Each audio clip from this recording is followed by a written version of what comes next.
I work as a closing manager at a restaurant that delivers. We close at midnight, and from that point on, the only person in the restaurant, besides myself, would be our closing driver.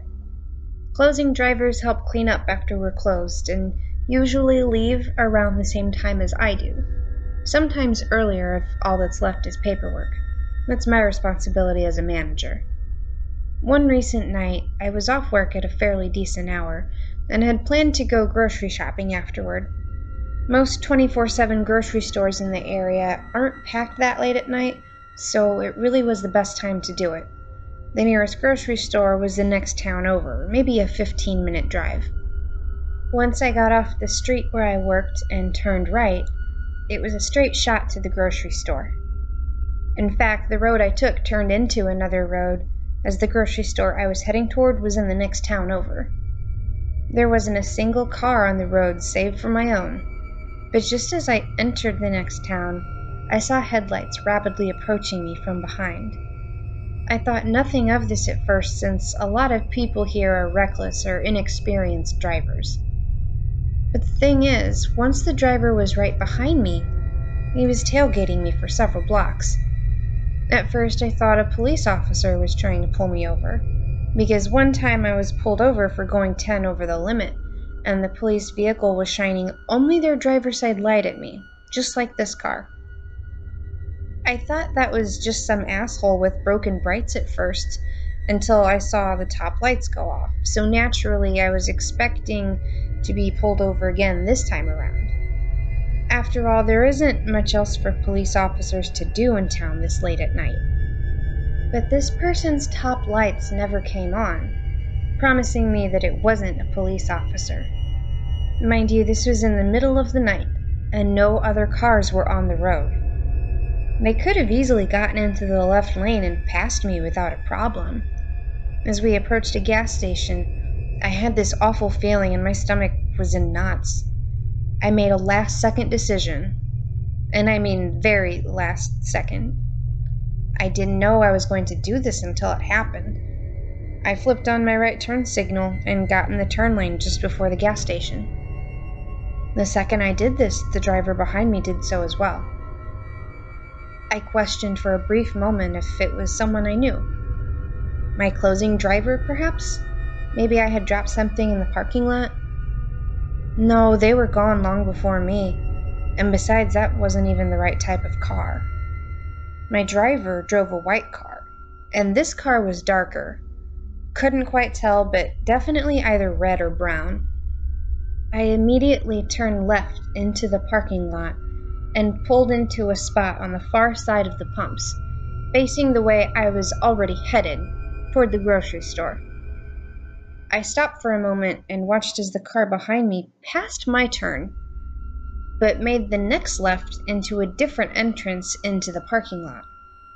They entered from my right and parked at one of the pumps between the lot exit and my car, which was incredibly suspicious because they didn't get out of the car. I made sure my car was locked, and I took my pepper spray off my keychain, just in case. I backed out of my spot and left the parking lot through the same entrance my follower had just come through. I decided to sit and watch them to see what they were up to. In what was pretty much the same parking lot as the gas station, there were also 2 car dealerships, a movie theater, and various restaurants. And by pretty much, I mean there wasn't a main road separating the parking lots, but they were all connected by smaller driveways, basically. So I didn't have to go out on the main road to find a secluded spot. I pulled over to where the closer of the 2 car dealerships was. I figured I'd blend in with the other cars in the dark while I waited for this creep to go elsewhere. By this point, I was facing the gas station, and I could clearly see this vehicle chasing after me, again.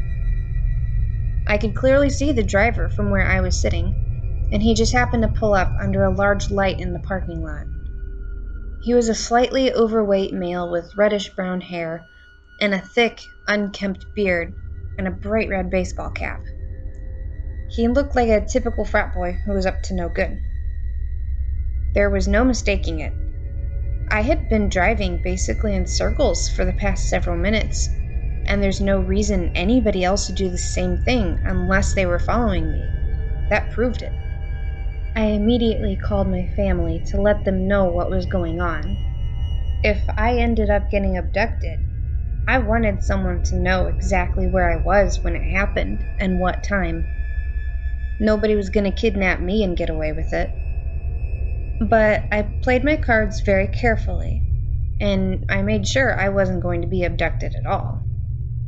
I made direct eye contact with my stalker as we both looked to our left, facing opposite directions. He couldn't get any nearer without it being even more obvious than it already was. He knew that I knew what he was up to, and fortunately for me, he gave up and drove away. I had half a mind to chase after him just to piss him off, but I didn't want to be anywhere near him. I thought that was the end of it, but I was still paranoid. I didn't walk to my car alone after closing up shop, or at least not without my pepper spray and looking around every corner to make sure nobody was waiting for me. I started to wonder, why was I targeted? I mean, looking back on what happened outside the gas station, it seemed to be out of nowhere. He wasn't even anywhere close to me until I turned onto that road, and he couldn't have possibly known that I might even be worth abducting. And by worth abducting, I of course mean being a small, unarmed female traveling alone, and therefore could easily be overpowered. What would he have done if I had been a bodybuilding man, or a group of violent teenagers armed with knives or guns even? How did he know to target me? Could have been just a trial, but who puts that much effort into uncertainty? I haven't seen the man since that night, and have even begun to feel more comfortable driving at night, and even walking to my car alone. But the more I tell this story, the more it chills me to the bone, the more unsettled I begin to feel. Because everything suggests this wasn't some fluke incident because I was at the wrong place, wrong time. There was a reason I was targeted, I just don't know why. He had to have been watching me from a safe distance before deciding to make his move, meaning he knows my work schedule. Who knows what else he knows? Maybe my name, address. I've since relocated to a different store location, but that man has made a permanent home in the back of my mind, constantly reminding me that he's watching. And next time, I might not be so observant or lucky.